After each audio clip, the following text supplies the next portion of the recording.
ಶ್ರೀ ಶಿರಡಿ ಸಾಯಿಬಾಬಾ ಮಂದಿರದಲ್ಲಿ ವಿಜೃಂಭಣೆಯ ಗುರುಪೂರ್ಣಿಮೆ ಮಹೋತ್ಸವ. ಚಿಂತಾಮಣಿ ತಾಲ್ಲೂಕಿನ ಕಾಗತಿ ಗ್ರಾಮ ಪಂಚಾಯತಿ ವ್ಯಾಪ್ತಿಯ ಬಾರ್ಲಹಳ್ಳಿ ಕ್ರಾಸ್, ಮುರುಗಮಲೆ ರಸ್ತೆಯ ಶ್ರೀ ಶಿರಡಿ ಸಾಯಿಬಾಬಾ ಮಂದಿರದಲ್ಲಿ ಗುರುವಾರದಂದು ವಿಜೃಂಭಣೆಯ ಗುರುಪೂರ್ಣಿಮೆ ಮಹೋತ್ಸವ ಕಾರ್ಯಕ್ರಮವನ್ನು ಹಮ್ಮಿಕೊಳ್ಳಲಾಗಿತ್ತು. ಶ್ರೀ ಶಿರಡಿ ಸಾಯಿಬಾಬಾ ಸೇವಾ ಟ್ರಸ್ಟ್ ವತಿಯಿಂದ ಆಯೋಜಿಸಲಾಗಿರುವ ಈ ವಿಶೇಷ ಮಹೋತ್ಸವದ ಅಂಗವಾಗಿ ಬಾಬಾರವರಿಗೆ ವಿಶೇಷ ಅಲಂಕಾರ, ಅಭಿಷೇಕ ಹಾಗೂ ಪುಷ್ಪಾಲಂಕಾರ ಸೇವೆಗಳು ಮಾಡಲಾಯಿತು. ಬೆಳಗ್ಗೆ 10 ಗಂಟೆಯಿಂದ ಕಾಗತಿ ಶ್ಯಾಮಣ್ಣ ಮತ್ತು ತಂಡದವರಿಂದ ನಾದಸ್ವರ ಕಚೇರಿ, ಮಧ್ಯಾಹ್ನ 1 ಗಂಟೆಗೆ ಕಾಗತಿ ಮಂಜುನಾಥ್ ಹಾಗೂ ಶ್ರೀಮತಿ ಲೀಲಾ ಲಕ್ಷ್ಮೀನಾರಾಯಣ ಅವರಿಂದ ಸುಗಮ ಸಂಗೀತ, Rajesh keyboard, Chandrashekar rhythm pad ಹಮ್ಮಿಕೊಳ್ಳಲಾಗಿತ್ತು. ಬೆಳಗ್ಗೆ 10 ಗಂಟೆಯಿಂದ ರಾತ್ರಿ 10 ಗಂಟೆಯವರೆಗೆ ಸತತವಾಗಿ ಮಹಾಪ್ರಸಾದ ವಿನಿಯೋಗ, ಅನ್ನದಾನ ನಡೆಯಿತು. ಇಂದು ನಡೆದ ಗುರುಪೂರ್ಣಿಮೆ ಮಹೋತ್ಸವ ಕಾರ್ಯಕ್ರಮದಲ್ಲಿ ಮಾಜಿ ಸಚಿವ ಹಾಗೂ ಕ್ಷೇತ್ರದ ಶಾಸಕರಾದ ಡಾ ಎಂಸಿ ಸುಧಾಕರ್ ರವರು ಪೂಜಾ ಕಾರ್ಯಕ್ರಮದಲ್ಲಿ ಪಾಲ್ಗೊಂಡು ವಿಶೇಷ ಪ್ರಾರ್ಥನೆ ಸಲ್ಲಿಸಿದರು. ನಂತರ ವಿಶೇಷ ಆಹ್ವಾನಿತರಾಗಿ ಬೆಂಗಳೂರಿನ ಕುಂದ್ಲಹಳ್ಳಿಯ ಟಿಸಿ ವೆಂಕಟೇಶ್ ರೆಡ್ಡಿ ಮತ್ತು ಅವರ ಧರ್ಮಪತ್ನಿಯರು ಸಹ ಈ ಕಾರ್ಯಕ್ರಮದಲ್ಲಿ ಪಾಲ್ಗೊಂಡು ರಾಜ್ಯದ ಜನತೆಯ ಹಾಗೂ ರೈತರ ಒಳಿತಿಗಾಗಿ ವಿಶೇಷ ಪೂಜೆ ಪ್ರಾರ್ಥನೆ ಸಲ್ಲಿಸಿದರು.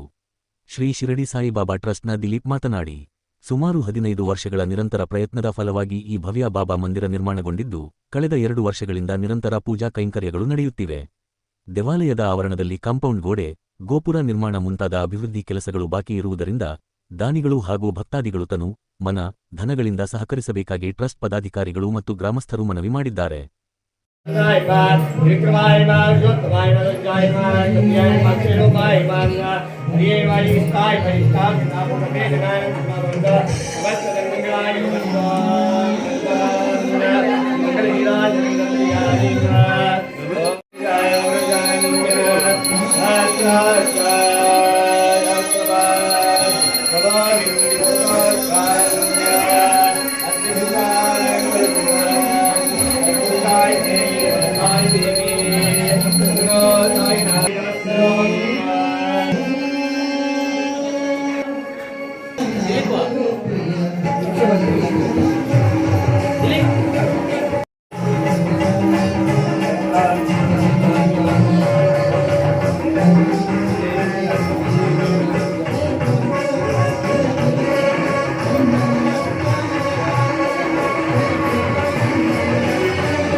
ಮುಂದೆ ನೋಡಿ.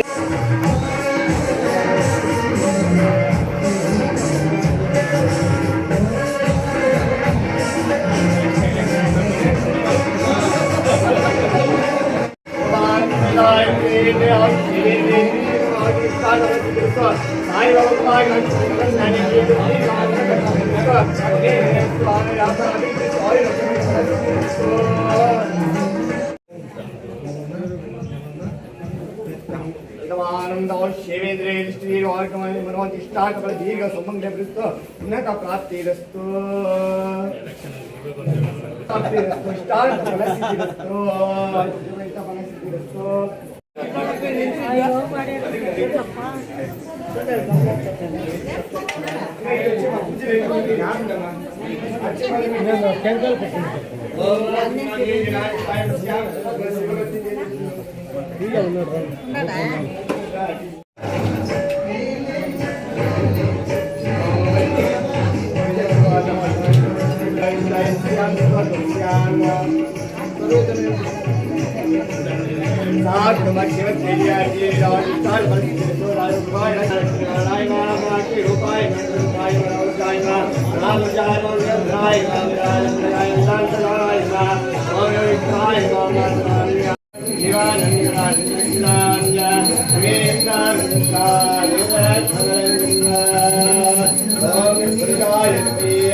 ಇವತ್ತು ಗುರು ಪೌರ್ಣಿಮೆ ದಿವಸ ಎಲ್ರಿಗೂ ಶುಭವಾಗಲಿ. ಚಿಂತಾಮಣಿಗೆ ದಿಲೀಪನ್ನವರು ನಮ್ಮನ್ನು ಕರೆದಿದ್ದಾರೆ.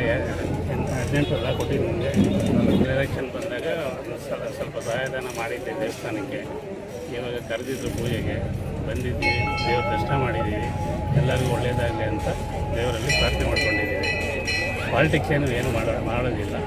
ದೇವಸ್ಥಾನಕ್ಕೆ ಬಂದಿದ್ದೆ, ಹೋಗ್ತಾ ಇದ್ದೀವಿ ಅಷ್ಟೇ. ಬಾರ್ಲಹಳ್ಳಿ ಕ್ರಾಸ್.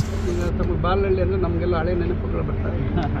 ಭಾಳ ನಮಗೆ ರಾಜಕೀಯವಾಗಿ ಭಾಳ ದೊಡ್ಡ ಮಟ್ಟದಲ್ಲಿ ಇಲ್ಲಿ ನಡೆದಂಥ ಘಟನೆಯಿಂದ ಹಿನ್ನಡೆ ಆಗಿರ್ತಕ್ಕಂಥದ್ದು ನೆನಪು ಬರ್ತದೆ. ಇವತ್ತು ಈ ಕ್ರಾಸಲ್ಲೇ ಇವತ್ತು ಶ್ರೀ ಶಿರಡಿ ಬಾಬಾ ಅವರ ದೇವಸ್ಥಾನ ಪ್ರಾರಂಭ ಮಾಡಿದ್ದಾರೆ. ಪ್ರಾರಂಭ ಮಾಡೋಕ್ಕೆ ಮುಂಚಿತವಾಗೂ ನನಗೆ ಹೇಳಿದರು. ಎಲ್ಲ ನಮ್ಮ ಕಾಕತೀಯ ಎಲ್ಲ ನಮ್ಮ ಸ್ನೇಹಿತರೆಲ್ಲ ಸೇರಿ ಮಾಡಿದ್ದಾರೆ. ಅವರು ನನಗೂ ಸ್ವಲ್ಪ ಏನಾದರೂ ಸಹಾಯ ಮಾಡಿ ಅಂತ ಹೇಳಿದರು. ನಾನು ಸರ್ಕಾರದಿಂದ 5 ಲಕ್ಷ ರೂಪಾಯಿ ಅದಕ್ಕೆ ಸಹಕಾರವನ್ನು ಕೊಟ್ಟಿದ್ದೀವಿ. ಆದರೆ ಅಷ್ಟಕ್ಕಾಗಿಲ್ಲ, ಅವರೆಲ್ಲರೂ ಸ್ವಲ್ಪ ದಾನಿಗಳಿಂದ ಎಲ್ಲರ ಹತ್ರನೂ ಪಡ್ಕೊಂಡು ಮಾಡಿದ್ದಾರೆ. ಭಾಳ ಉತ್ತಮವಾಗಿ ಒಂದು ದೇವಸ್ಥಾನ ನಿರ್ಮಾಣ ಆಗಿದೆ. ಭಕ್ತರು ಈ ಭಾಗದಲ್ಲಿರ್ತಕ್ಕಂಥವರು ಇಲ್ಲಿ ಬಾಬಾ ಅವರ ಆಶೀರ್ವಾದ, ಅವರ ದರ್ಶನ ಪಡೆದು ಸುಖ ಶಾಂತಿ ನೆಮ್ಮದಿಯಿಂದ ಭಾಳ ಆಗಲಿ ಅಂತಕ್ಕಂಥದ್ದು. ಮತ್ತು ಈ ವರ್ಷ ಮಳೆ ಆಗಬೇಕು, ಆ ಬಾಬಾ ಅವರಲ್ಲಿ ನಾನು ಪ್ರಾರ್ಥನೆ ಮಾಡ್ಕೊಂಡಿದ್ದೀನಿ. ಒಳ್ಳೆ ಮಳೆ ಆಗಬೇಕು. ಯಾಕಂದರೆ ಇಡೀ ಪ್ರಪಂಚ ಮತ್ತು ಇಡೀ ದೇಶದಲ್ಲಿ ಈ ಬಾರಿ ಮಳೆ ಕೊರತೆ ಇದೆ ಅಂತೇಳಿ ಎಲ್ಲರೂ ನಾವು ನೋಡ್ತಾ ಇದ್ದೀವಿ. ಹವಾಮಾನ ಇಲಾಖೆಯ ಮುನ್ಸೂಚನೆಯಂತೆ ನಮ್ಗೆ ಒಳ್ಳೆ ಮಳೆ ಆಗಬೇಕು ಅಂತಕ್ಕಂಥ ಬೇಡಿಕೆ ನಮ್ಮ ಹೆಸರು ದಿಲೀಪ್ ಕುಮಾರು.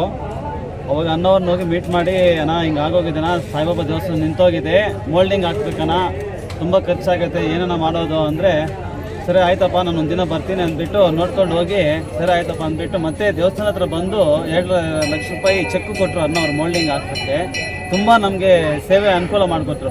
ಅವತ್ತು ಅಣ್ಣವರು ಸಹಾಯ ಮಾಡಿದಿಲ್ಲ ಅಂದರೆ ನಮಗೆ ತುಂಬ ತೊಂದರೆ ಆಗ್ತಾಯಿತ್ತು. ಯಾಕಂದರೆ ಯಾರೂ ಸಹಾಯ ಮಾಡೋಕ್ಕೆ ಬರ್ತಾ ಇರಲಿಲ್ಲ. ಆವಾಗ ಅಣ್ಣವರೇ ನಮಗೆ ತುಂಬ ಸಹಾಯ ಮಾಡಿದ್ದು.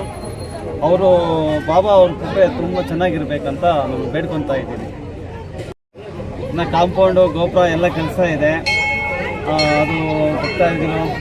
ನನ್ನನ್ನು ಸ್ವಲ್ಪ ಕೇಳೋಣ ಅಂತ ನಾನು ಮೈಂಡಲ್ಲಿ ವ್ಯವಸ್ಥೆ ಇಟ್ಕೊಂಡಿದ್ದೀನಿ. ಇನ್ನು ನಾನು ನನ್ನನ್ನು ಕೇಳಿಲ್ಲ,